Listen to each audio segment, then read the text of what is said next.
Hey, Jorge Cervantes, how's it going?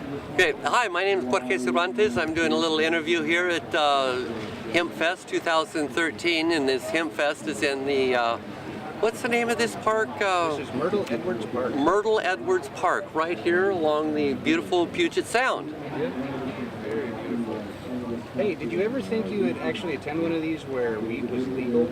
No, I mean, you know, this is a very big thing. You know, I spend most of my time in Spain, Europe, or in Iberian Peninsula, because Spain, it's essentially, cannabis is essentially legal where I live in Catalonia, and yeah, province of Catalonia. And here in America, this is the first. It really is. It's the first state in America.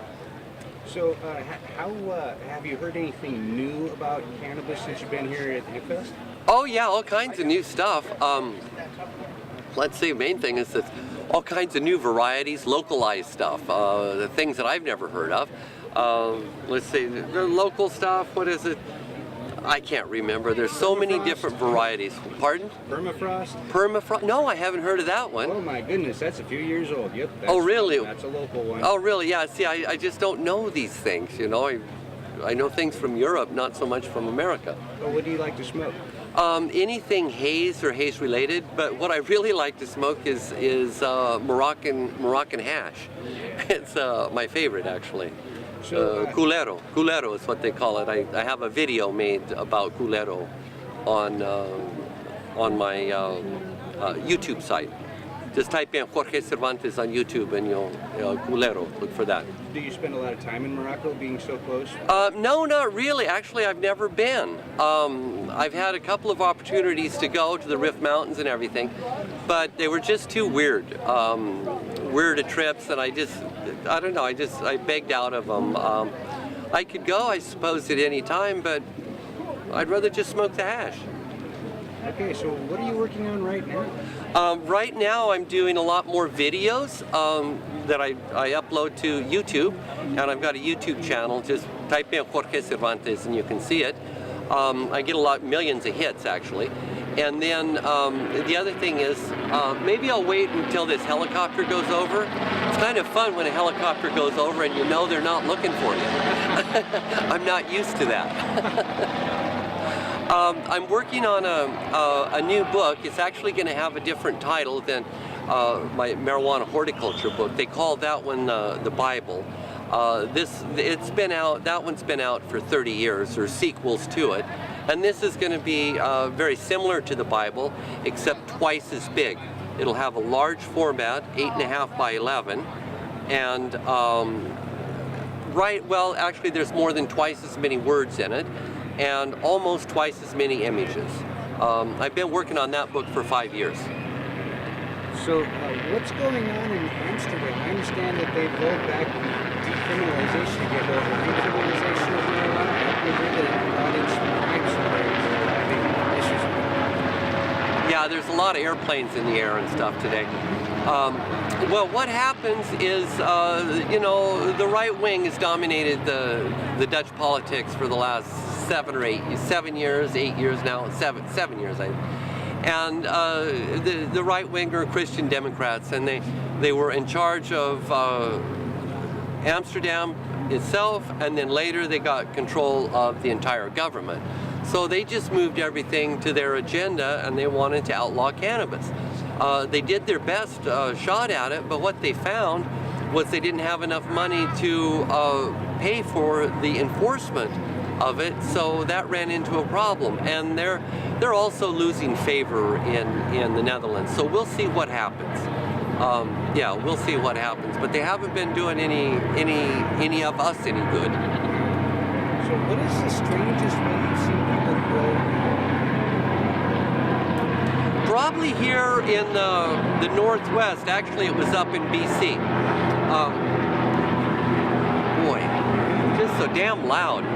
Yes, it's like they waited for us to sit down and talk. Well, yeah, but you know, this goes on all the time. That boat's going really fast. Probably one of the strangest ways. Okay, probably one of the strangest places. Maybe I've seen some pretty weird things. They were growing on one of these boats off of Vancouver Island in Canada, just up north here, or just up north that way, I guess. They were growing in a boat, which was pretty interesting. It had a big generator on it. They had a lot of trouble with humidity, obviously. I've seen it grown in trailer houses that you could move around. That was pretty weird. Yeah, I'd say those are a couple of the weirdest places, yeah.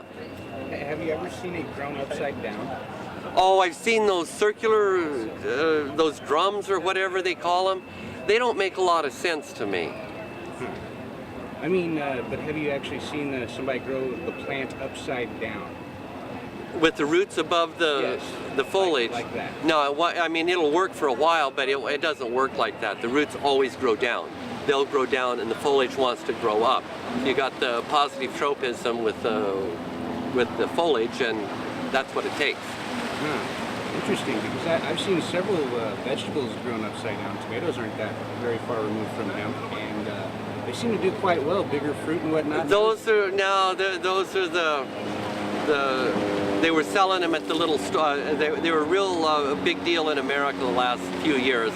It's a container about this big. You grow, put the roots up here, and then the plant comes out the bottom like that. So but the roots still turn and go down. It's kind of like a bit confusing, but no, roots. All of these plants are made for the roots to grow down and the green part to grow up. That's the way it works. Excellent. Have you checked out the new things in LEDs with less lighting? Yeah. There's they just don't produce enough light yet to flower real well. There's quite a bit of stuff on the internet. A lot of bad science around those. You've got some real limitations, you know. It's just like, okay, for example, we've got gravity. This rock is going to fall at the same rate. You know, this will fall at the same rate as this rock here, but we can't change that. Well, the same thing is true with the number of photons that can be generated, and you can only generate so much in relation to the electricity consumed. That's a given. You can't change that. So anybody that says you can, they're wrong.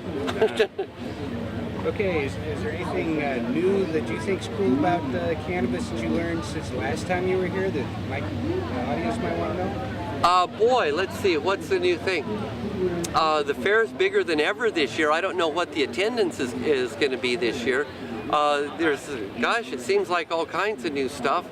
What would be the biggest one? The CBD has really gotten to be a huge thing. And one of the reasons the CBD is so big now is, well, obviously is because of the anti-inflammatory thing, properties it has, but and a million other things, or not quite a million, but several hundred other things that are very important about it.